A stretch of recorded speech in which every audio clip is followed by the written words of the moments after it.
Hoje eu quero falar com você sobre um assunto muito importante e de grande relevância que está em desenvolvimento principalmente na Câmara dos Deputados, no Congresso Nacional. Nós estamos acompanhando a votação do novo Fundeb.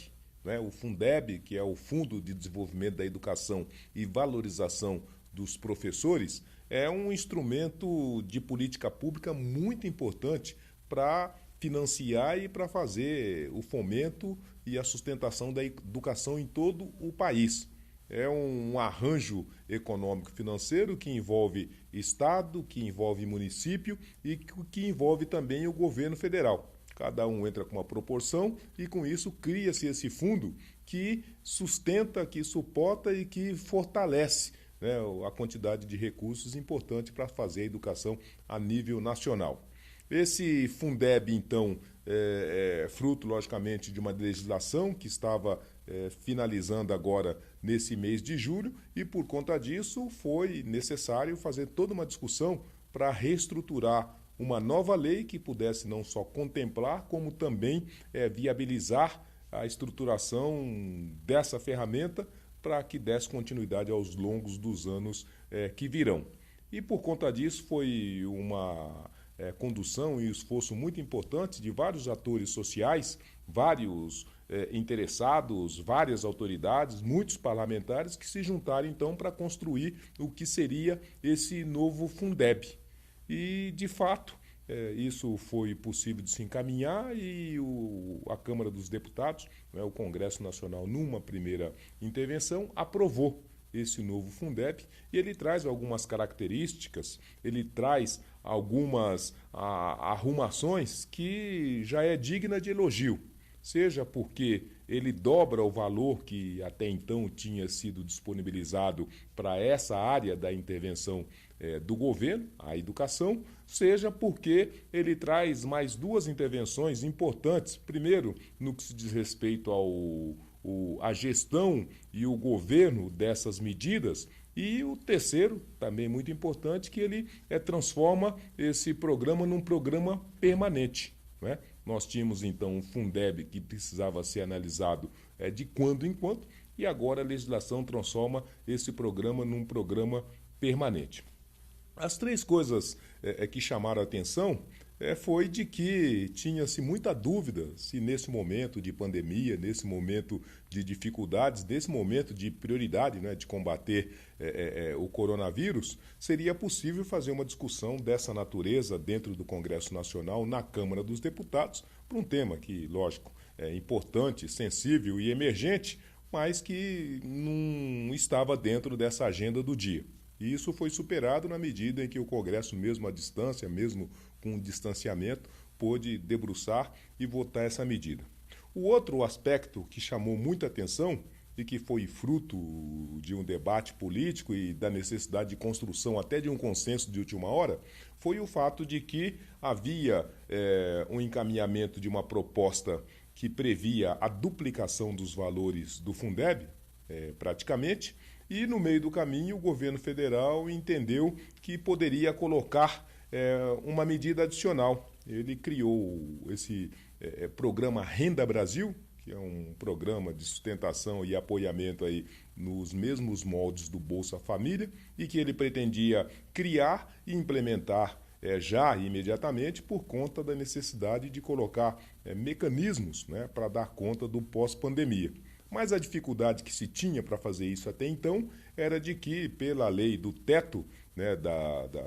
do nosso orçamento, o governo estava sem capacidade de poder fazer uma intervenção, ou seja, de promover ou criar uma lei que aumentasse o gasto público, porque o teto não permite. Então, a única forma de se fazer isso seria diante de um remanejamento ou, como ele fez, dentro desse Fundeb, que é uma lei que trata de recursos para a educação, porque a lei, para essa finalidade, autoriza ou não limita que o governo faça aí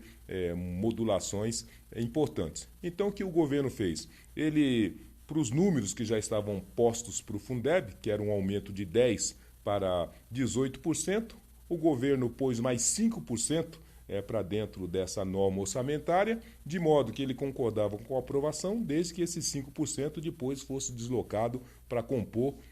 os recursos necessários para operar esse projeto Renda Brasil. E o acordo político foi nessa direção, os deputados concordaram em fazer essa condução e, ao final, por conta disso, se tornou possível de aprovar, mesmo agora diante de uma pandemia, né, um tema que, em grande medida, significa tirar recursos de ações importantes do governo para tratar da educação. Então, essa já foi a primeira vitória política importante. O segundo aspecto, como eu disse, é de que o Fundeb anterior, ele definia e determinava a participação do governo federal da ordem de 10% dos recursos que compõem esse grande fundo que reúne estados, municípios e União. E, por conta da demanda colocada para dentro da educação, como uma emergência e uma premência, no sentido de tentar solucionar todas as suas dificuldades, então se pensou que, dobrando o valor que pudesse ser disponibilizado para o Fundeb, nós teríamos capacidade de fazer essa educação com mais qualidade e com mais insumos. Então, por conta disso, houve um acordo e um consenso político no sentido de que, ao invés de 10%, como previa a lei anterior, o novo Fundeb viria com 18% adicionais, de modo que, com isso, a gente aumentou per capita 80% nesse insumo, e o que era um investimento de 3,5 por cada aluno, agora aumentou para 5,7. Então, o Estado e o Fundeb investia per capita em cada aluno 3,5 mil reais e agora ele vai investir, então, 5,7, ou seja, praticamente dobrou o investimento por aluno na educação fundamental. E isso significou, dentre tantas outras coisas, também um acordo que privilegiou principalmente aqueles municípios mais pobres. 46% dos municípios mais pobres que não tinham acesso a esses recursos, por conta desse ajuste na condução e na aprovação do Fundeb, agora passa a ter acesso a esses recursos. O que significa que mais gente, principalmente os alunos mais necessitados, aqueles que mais precisam de recursos para fazer uma boa educação, vão ter disponibilizados esses recursos a partir de agora. E, por fim, o fato de que o Fundeb, então, se transformou numa lei permanente. Então, permanentemente, e num crescendo até 2026, o Fundeb vai repetir-se de maneira que os recursos para a educação não faltem, de maneira que os recursos para a educação continue nesse patamar que está estabelecido, e também acrescentou mais algumas métricas não só da modelagem, mas também do monitoramento, da avaliação e das análises das métricas, dos cronogramas e mesmo das metas que a lei estabelece para que os municípios possam acessar esses recursos. Enfim, se tratou de uma vitória extraordinária para a educação, porque era um reclamo de todo o ambiente da educação que tivesse mais recursos para dar conta das suas necessidades. Foi uma vitória da educação, porque ela agora, então, vai poder contemplar muito mais escola, muito mais municípios, muito mais alunos, e foi uma vitória da educação, por fim, porque, como nós estamos dizendo, nós duplicamos os recursos que vão estar disponíveis para essa finalidade. Então, com isso, tornou-se possível pensar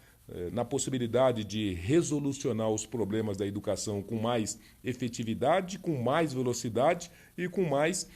eficiência. E, da mesma maneira, mesmo para essas dificuldades que estarão colocadas para a educação, principalmente por conta da saída do coronavírus, do novo normal que virá pela frente, ter mais recursos para fazer mais educação é, logicamente, uma ferramenta que vai criar as possibilidades de alcançar esses objetivos e esses propósitos. Então, foi uma grande conquista da educação e isso deve auxiliar o país, a nossa cidade, o nosso município, a alcançar os objetivos de uma educação plural, diversa, de qualidade e que, afinal,